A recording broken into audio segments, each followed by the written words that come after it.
Assalamualaikum warahmatullahi wabarakatuh. Alhamdulillah al-aliyyi fi ulah, as-sami fi ardihi wa samah. Asyhadu an la ilaha illallah wa asyhadu anna sayyidana Muhammadan abduhu wa rasuluh. Allahumma salli wa sallim mubarik ala sayyidina Muhammad wa ala alihi wa sahbihi wa tabi'ina min ba'dih ila yaumi liqa'i rabbih. Amma ba'du, fa usikum wa nafsiya bitaqwallah. Ittaqullaha innallaha ma'al muttaqin. Qala Allah ta'ala ya ayyuhalladzina amanu ittaqullaha wa yu'allimukumullah. Shadaqallahul azim. Para habaib, zuriat keturunan keluarga besar Nabi kita Nabi Muhammad sallallahu alaihi wasallam, khususnya Al-Habib Ubaidillah Al-Kaf, Al-Habib Idris Ba'bud, Al-Habib Nasir Al-Qadri, Al-Habib Anis Al-Idrus, dan Al-Habib Syarif bin Syahab, dan para habaib yang lain yang dimuliakan oleh Allah, para alim ulama, para guru-guru agama, pewaris ilmu Nabi Muhammad sallallahu alaihi wasallam, Kiai Haji Misbahul Munir, Kiai Haji Muhammad Suyuti, dan para kiai-kiai yang lain, para asatidzah, Al-Ustadz Haji Ahmad Tahmidi, Al-Ustadz Haji Muhammad Rafiq, Al-Ustadz Habibi, dan para asatidzah yang lain, para hadirin kaum muslimin, terutama para santri yang dimuliakan oleh Allah Subhanahu wa taala. Kita malam hari ini dalam rangka khatam yang ke-14 hadis Al-Imam Bukhari. Mudah-mudahan insyaallah menjadi keberkahan karena diriwayatkan salah satu khasiat hadis Al-Bukhari itu menolak kebakaran. Mudah-mudahan kita tidak terkena kebakaran, dan juga mudah-mudahan tidak kena kebanjiran. Biasanya kalau musibah itu tiga, yaitu al-harq wal gharq was sarq, yaitu kebakaran, kebanjiran, dan kecurian. Mudah-mudahan dijaga oleh Allah Subhanahu wa taala. Amin ya rabbal alamin. Kemudian rangkaian acara pada malam hari ini sebenarnya juga adalah haflatul imtihan, yaitu perpisahan anak-anak santri yang akan kembali ke rumah mereka masing-masing dalam rangka liburan akhir tahun pelajaran yang akan dimulai lagi karena masuk pada awal Ramadan insyaallah. Kemudian akhir Ramadan libur lagi sampai Syawal, kemudian masuk lagi, dan begitu seterusnya sesuai tertib yang sudah biasa dilaksanakan di pesantren ini. Kemudian juga kami sampaikan bahwasanya malam ini juga kita dalam rangka mahauli daripada Abah Guru Sekumpul, haul yang ke-16 daripada beliau. Mudah-mudahan kita mendapatkan curahan rahmat Allah Subhanahu wa taala dengan berkat beliau, amin ya rabbal alamin. Kemudian malam ini juga sekalian bahaul ayahanda ulun, yaitu Haji Muhammad Yusrani bin Haji Nasrun yang ke-7.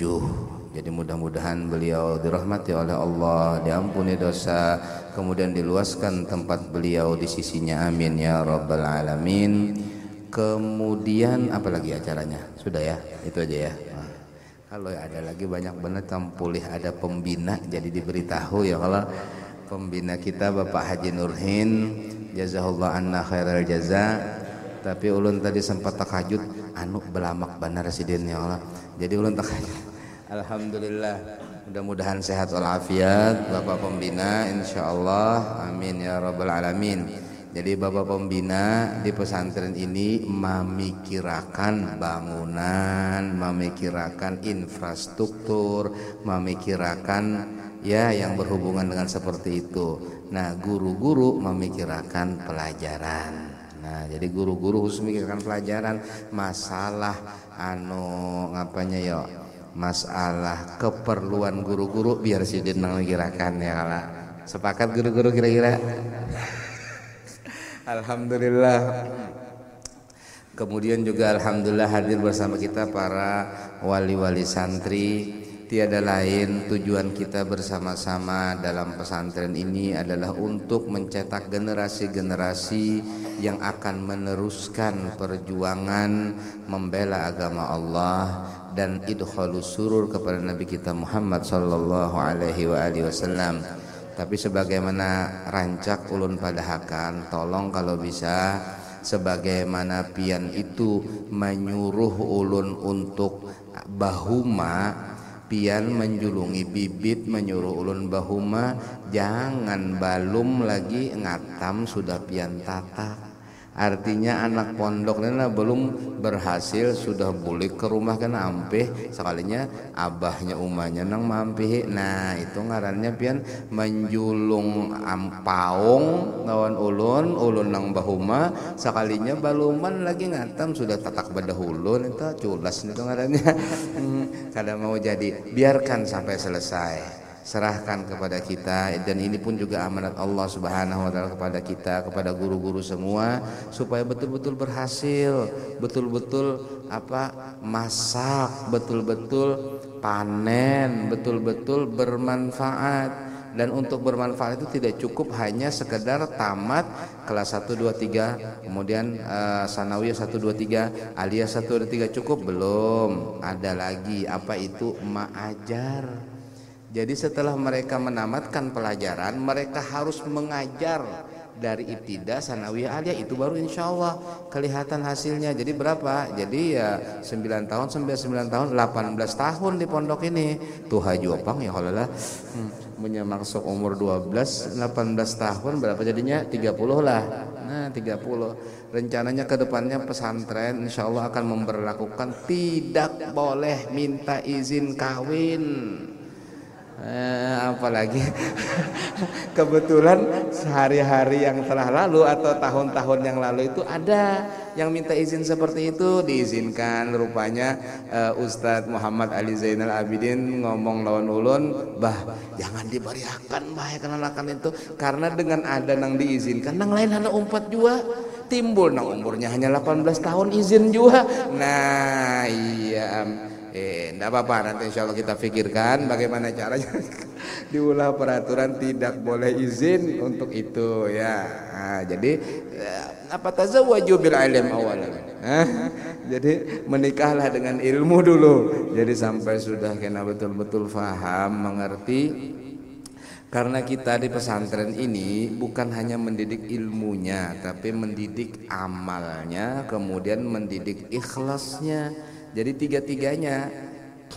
Jadi syariatnya, thariqatnya, dan tasawufnya itu loh. Jadi semuanya dalam rangka diperhatikan. Kenapa anak-anak disuruh bekerja? Jangan merasa kok aku belajar disuruh begawian, disuruh membantu. Sebenarnya itu adalah untuk menguji kalian untuk tawadhu.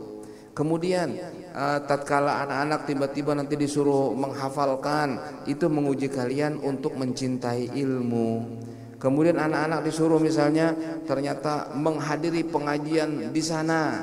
Sebenarnya apa? Untuk bisa bermasyarakat, karena penting, bermasyarakat itu penting. Ini semuanya adalah rangkaian daripada at-tarbiyah yang perlu kita didik anak-anak kita supaya mampu segalanya. Mampu bergaul dengan masyarakat, mampu mengajar. Makanya di sini ditekankan untuk tahap awal paling tidak menguasai membaca maulid, Maulid Habsyi, Maulid Diba, Maulid Azab, kemudian Barzanji, kemudian Burdah, Dalailul Khairat, manakib Sayyidatul Khadijah dan manakib Syekh Saman dan manakib Syekh Abdul Qadir Jailani, kemudian juga faham dan kalau bisa hafal talqin, kemudian memandai jenazah, kemudian tahlil, bisa khutbah Jumat, kemudian bacaan Fatihahnya bagus, bisa khutbah, bisa jadi imam tarawih dan lain sebagainya. Oh, kalau bisa ini berarti sudah jadi kiai ya sebenarnya. Ini jadi kiai, sudah kiai kecil namanya. Jadi kiai kecil itu bisa tahlil, bisa talqin, tasmiyah, manakib, maulid, burdah, dalailul khairat, itu kiai kecil. Itu kiai kecil. Kemudian kalau kiai yang gonol, ya mereka hafal Quran, kemudian memahami hadis Nabi, kemudian banyak sanad ilmu yang dia punya dan lain sebagainya. Ada yakni syaikhun kabir. Naam. Kita semua tujuannya adalah untuk dan menginginkan dan berniat. Makanya di samping anak-anak ini dididik, dilajari, diberi contoh, dibawahi amalan, kemudian setelah itu terakhir apa? Didoakan. Jadi tidaklah kita alhamdulillah berada di mana tempat kecuali kita mendoakan murid-murid kita.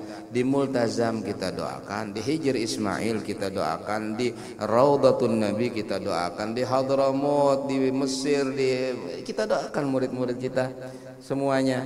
Dengan berharap mudah-mudahan insyaallah doa itu dikabulkan oleh Allah Subhanahu wa taala sehingga menjadi apa? Menjadi amal jariah kita. Kita tidak punya apa-apa. Tahajud 1000 rakaat enggak.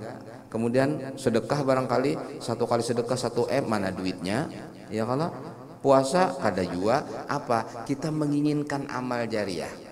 Anak-anak kita, murid-murid kita ternyata mereka menjadi orang yang saleh, menjadi apalagi kalau dia alim mengajar nanti dia punya murid lagi, ini sudah ya, masya Allah, hadhi karamah minallah. Yang diharapkan guru-guru kita waktu kita belajar di pesantren itu. Dan saya pun mengharapkan kepada murid-murid juga itu. Saya tidak mendoakan murid-murid jadi kaya, jangan, biar bagiannya Pak Haji Nurhin aja yang kaya, ya kan. Kemudian saya tidak mendoakan murid-murid saya jadi pejabat, jangan, biar yang lain saja. Tapi saya mendoakan murid-murid saya mudah-mudahan jadi ulama, amilin, mukhlisin, aulia, muttaqin. Kan begitu. Masalah rezekinya kita serahkan kepada Allah Subhanahu wa taala, tapi yang jelas saya sering mengatakan ulama itu pasti kaya. Kalau ulama kada sugih, ulama itu kada hakun sugih. Sebenarnya mereka punya ilmu. Ada warisan dari Nabi Muhammad SAW yang mereka punya. Mereka bisa menjadikan batu emas, bisa. Tapi mereka tidak mau, karena apa? Amanah min Allah Subhanahu wa taala. Dan itu dari Nabi Muhammad SAW. Saya punya guru mengambil batu kemudian diambung-ambung sini jadi emas. Ada syekh hadi, sesuatu yang biasa. Karena apa? Karena mereka ulama, warasatul anbiya. Sedangkan gunung emas saja mau dikasihkan kepada Nabi kita Muhammad SAW. Makanya ulama pasti kaya, tapi nang kada sugih karena kada hakun sugih. Sebabnya apa? Kada hakun menampaikan karomah, biar seadanya, biar dianggap sebagai orang biasa, biar berdagang, biar cari untung dikit-dikit dari dagang, supaya tahu rasanya berdagang, supaya tahu bagaimana di pasar, supaya dia tahu bagaimana muamalah bi awamin nas. Hakada. Begitu didikan guru-guru kita semua. Jadi jangan takut, rezeki Allah Ta'ala yang atur, yang kasih. Wa may yattaqillaha yaj'al lahu makhraja wa yarzuqhu min haitsu la yahtasib. Wa may yatawakkal 'ala Allah fa huwa hasbuh. Innallaha balighu amri qad ja'alallahu likulli syai'in qadra. Allah, Nabi kita Muhammad SAW menceritakan tentang firman Allah kepada dunia. Apa kata Allah Ta'ala? Ya dunia man khadamani fakhdumi wa man khadamaki fastakhdimi. Wahai dunia yang berbakti kepadaku, kata Allah, kamu bakti sama dia, iringinya, umpatinya, keperluannya cukupi. Tapi orang yang berbakti kepada engkau wahai dunia, menyembah engkau, memuji engkau, jadikan dia budakmu. Injak-injak dia, bikin uyuh inya, bikin capek dia. Al-Imam Syafi'i mengatakan, ala man fid dunya safara, wahai orang yang selalu pergi ke sana kemari urusan dunianya saja. Apakah kamu tidak tahu bahwasanya kafanmu itu sudah dimasuk cetak, kafannya sudah ditenun. Ini kafannya fulan bin fulan sudah ada di pasar, tinggal sampai ke tempatnya dia, dibeli, akhirnya dia yang masuk.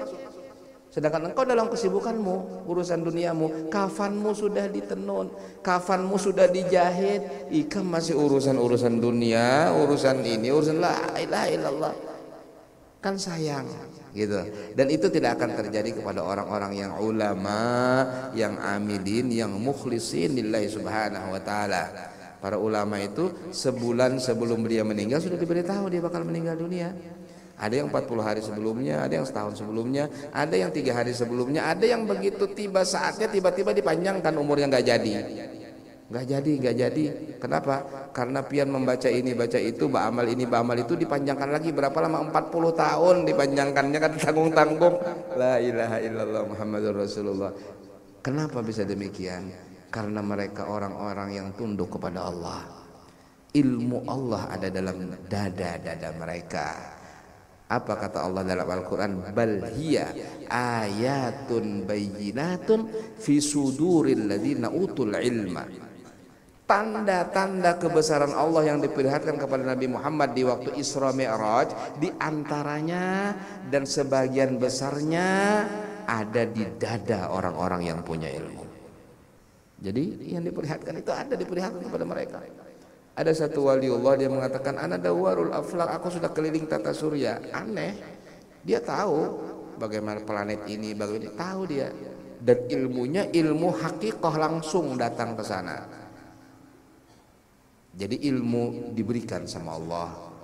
Dunia dan seisinya diberikan oleh Allah Subhanahu wa taala. Akan tetapi mereka disebutkan oleh Al-Habib Ali Habsyi, laqad rafadud dunyal gharur wa ma sa'aulaha walladhi ya'ti yubadaru bil badli. Mereka telah menolak dunia dan tidak mau mengusahakan dunia, yang datang kepada mereka segera diinfakkan di jalan Allah Subhanahu wa taala. Jadi kita di dunia itu uyuh karena nyamannya kita kena di barzah dan di akhirat. Oleh karena itu jangan merasa kalau sudah tamat dari pesantren dah taunya itu wah jadi kiai, jadi ulama, dihormati orang, kemudian dikasih orang ini dan lain sebagainya. Lah, itu awal perjuangan. Ada satu ulama Mesir namanya Syekh Mustafa Amin. Dia mengatakan, ahasibta anna syahadata allati baina jambayka hiya nihayatu ilmik? La, bal hiya muqaddimatu ma'rifatik.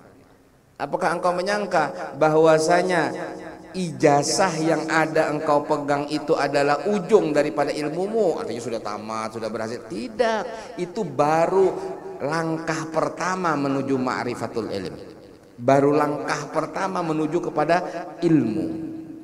Masih panjang sampai kita meninggal dunia, sampai kita akhir umur. Perjuangan kita tidak akan berhenti kecuali sudah tidak ada lagi. Bahkan ada sebagian aulia Allah Subhanahu wa taala sudah di barzah masih aja dia berjuang di jalan Allah karena dia punya tasarruf seperti Sayyidina Syekh Abdul Rahman As-Saggaf, kemudian Ahlud Darak yang lain. Wah, kada. Jadi kita bertahan kepingin anak-anak kita menjadi ulama, amilin, mukhlisin. Bayangkan Kalimantan ada selatan, ada timur, ada tengah, ada utara, ada barat. Kita bagi santri ini misalnya 200 orang saja, semuanya ulama, 50 di Kalsel, 50 di Kaltim, 50 di Kalbar. Waduh, sugih kita. Iya enggak? Yang lain Bang, yang lain ngontrak aja. Wah, itu ya. Jadi semuanya ini fastabiqul khairat, saling berlomba-lomba dalam kebaikan. Saya punya guru-guru dari mulai umur muda mengajar, berdakwah, wajah terlihat segar sampai kemudian menua, sampai kemudian memutih jenggotnya, sampai kemudian membungkuk badannya. Untuk apa? Untuk ilmu. Datuk Kalampayan 2 tahun garing. Habis apa? Habis ngajar ilmu. Setelah itu beliau kena garing 2 tahun, kemudian meninggal dunia. Umur berapa? 103 tahun umur Sidin masih jalan. 103 tahun kuliling masih Sidin dakwah, ngajar sana ngajar sini. Terakhir ngajar di Pingaran. Ngajar di Pingaran, datonya kena angin merah, kemudian dibawa ke dalam pagar. Setelah itu 2 tahun kemudian meninggal dunia. 103 tahun. Kita masih berapa? Ulun 18 labih aja nyar. Labihnya yang ditakuni. Wah kata. Jadi mari kita sama-sama bertahan. Tidak ada kebahagiaan melebihi daripada al-ilm, dan tidak ada kemuliaan melebihi ta'alluq bin Nabi Muhammad sallallahu alaihi wasallam. Addu 'alaiha bin nawajid, gigit erat-erat. Biar bagaimanapun apapun yang terjadi tidak bisa diubah-ubah. Begitulah kecintaan kepada Nabi Muhammad sallallahu alaihi wasallam. Dan itu sudah dicontohkan oleh para sahabat-sahabat Nabi. Ditebas tangan kanan, dialih tangan kiri, dipotong tangan kiri, dirangkul bendera sampai akhirnya jatuh Sayyiduna Ja'far At-Tayyar. Apa hasilnya? Hasilnya kedua tangan Sidin diganti sayap yang sangat indah, berterbangan di surga Allah Subhanahu wa taala. Jadi begitu dia meninggal dunia sebagai syahid di perang Mu'tah, ternyata beliau tidak ingin langsung masuk surga. Beliau tidak ingin langsung menuju Arsy. Menuju siapa? Ingin ketemu Nabi Muhammad SAW. Jadi Nabi Muhammad lagi duduk di depan Masjid Nabawi, tiba-tiba Nabi mengatakan waalaikumsalam. Kemudian sahabat bertanya, ya Rasulullah, pian menjawab salam siapa? Barusan saja Ja'far As-Shadiq lewat, Ja'far bin Abi Thalib lewat, dan kedua tangannya diganti dengan sayap yang indah oleh Allah, dan dia mengucapkan salam kepada saya. Lewat, setelah lewat bertemu dengan Nabi Muhammad di Madinah, hanya dia naik ke Arsy, bergantungan di Qonadilil Arsy, di lampu-lampu di bawah Arsy Allah Subhanahu wa taala. Kenapa? Bagi mereka surga tidak melebihi Nabi Muhammad SAW. Sehingga yang lebih penting bagi mereka bertemu dengan Nabi Muhammad, tidak kepingin ke surga, kepingin ketemu dulu dengan Nabi Muhammad. Seakan-akan dia ingin mengatakan, ya Rasulullah, terima kasih berkat pian na ulun wahidin nyaman bandar dan sebagainya, lalu dia naik ke atas surga. Ya habadahum, alangkah indahnya mereka, alangkah agungnya hidup mereka. Rijalun minal mu'minin rijalun sadaqu ma ahadullah alaih faminhum man qada nahbahu wa minhum man yantadir wa ma baddalu tabdila. Sebab kalau urusan kita urusan dunia itu kan ada habisnya. Hari ini mau urus ini, isuk mau urus itu, isuknya mau urus ini lagi, ada lagi yang kata akhirnya kan ada habisnya. Umur kita habis dalam keadaan kita tidak punya amal, rugi. Jadi pesantren ini adalah lahan untuk tabungan di umur yang jauh lebih panjang daripada umur dunia. Dunia cuma 70 tahun, 60 tahun, 80 tahun, 90 tahun sudah tapi kau bergerak. Kemudian 100 tahun mungkin sudah linglung, wallahu alam. Tapi di barzah berapa lama? Ribuan tahun. Mungkin jutaan tahun, wallahu alam. Hari kiamat, wah tambah lagi.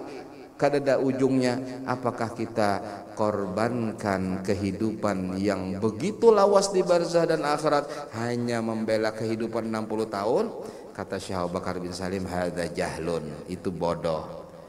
Andaikan dunia ini emas tapi akan hilang, akhirat itu berupa tanah tapi kekal, orang pintar pasti milih tanah yang kekal. Bagaimana kalau sebaliknya? Ternyata dunia ini adalah tanah liat, hina, sedangkan akhirat emas yang gemerlap dan akan kekal.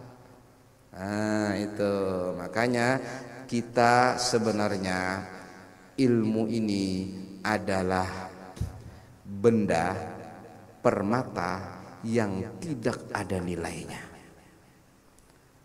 tidak bisa dihargai dengan 500 miliar, tidak bisa dihargai dengan 1 miliar triliun, nggak bisa. Karena apa? Ilmu ini menghantarkan kita ke dalam surga. Ilmu ini membawa kita kepada kebahagiaan di barzah. Apakah duit yang miliaran dolar itu bikin bahagia? Belum tentu. Bahkan bisa adab di belakangnya, naudzubillah. Tapi kalau ilmu betul-betul kita amalkan, kita gawi, kita seriusi, kita akan untung ribuan bahkan jutaan tahun, bahkan selama-lamanya. Itu yang kita inginkan. Memang ujian, kemudian godaan banyak. Godaan ingin itu, ingin ini, ingin itu, ingin tapi apakah tuntung? Enggak. Tayyib. Sekarang punya rumah, kepengen 2 rumah. Punya mobil, kepengen 2 mobil. Dan begitu seterusnya. Apakah selesai? Enggak. Tidak akan pernah selesai. Dan itu Nabi nang bepandir. Ujar Nabi, "Lau kana libni Adam wadin min dhahab labtaqasaniya." Andai kata anak Adam punya 1 lembah emas, dia pengen 2. Pengen 2 lembah, pengen 3. Tidak akan kenyang sampai akhirnya perutnya diisi dengan tanah. Kapan? Mati. Diisi dengan tanah baru dia kenyang. Nggak bisa apa-apa lagi. Jadi kita semua berusaha untuk sama-sama mengenyampingkan urusan dunia. Khalli dunia, biarkan dunia di belakang. Kalau datang, ya ambil secukupnya. Kalau tidak datang, sabar, minta sama Allah. Sayyidina Ali bin Abi Thalib mengatakan kepada dunia, "Ya dunya ghurri ghairi laqad tallaqtuki salasan fala raj'ata ba'daha abada." Wahai dunia, tipu yang lain, jangan nipu saya. Saya sudah ceraikan engkau talak 3, tidak ada rujuk lagi bagi engkau. Tidak kepengen seperti itu. Bisakah kita seperti itu? Bisa. Rabbul Alamin yang menjadikan Ali bin Abi Thalib bisa menjadikan Ali bin Abi Thalib yang ada sekarang, bisa. Rabbul Alamin, Allah yang menjadikan Syafi'i di zaman itu bisa menjadikan sekarang Syafi'i ada, bisa. Tinggal kita siap enggak? Kenapa kita harus memandang fulan punya ini, fulan punya itu? Buat apa? Kita ma'ana bidha'ah. Kita punya barang yang tidak pernah akan rugi di dalamnya dan tidak pernah akan menyebabkan kesengsaraan. Itulah barang yang kita punya. Apa? Al-ilm. Wah, jadi kita semua dalam ujian Allah, diuji kekurangan ini. Dalam Al-Quran sudah jelas, "Walanabluwannakum bisyai'in minal khaufi wal ju'i wa naqsin minal amwali wal anfusi was thamarati wa basyyiris sabirin alladzina idza asabatuhum musibatun qalu inna lillahi wa inna ilaihi raji'un." Alhamdulillah, perkumpulan-perkumpulan ini sangat penting untuk diadakan supaya kita sama-sama berusaha saling nasihat menasihati, saling berusaha untuk menyadari kalau kita salah ya salah, minta maaf. Kalau ternyata benar ya alhamdulillah, teruskan. Tapi mudah-mudahan insyaallah segala yang membantu pesantren ini, yang punya hubungan dengan pesantren ini, diberi taufik, hidayah dan rahmat Allah. Allah SWT jadikan amal-amalnya amal jariah yang akan dia terima kebaikannya nanti di akhirat. Amin ya rabbal alamin. Wassallallahu ala sayyidina Muhammadin wa ala alihi wa baraka wasallam. Alhamdulillah rabbil alamin. Terima kasih banyak. Wal afu minkum. Assalamualaikum warahmatullahi wabarakatuh.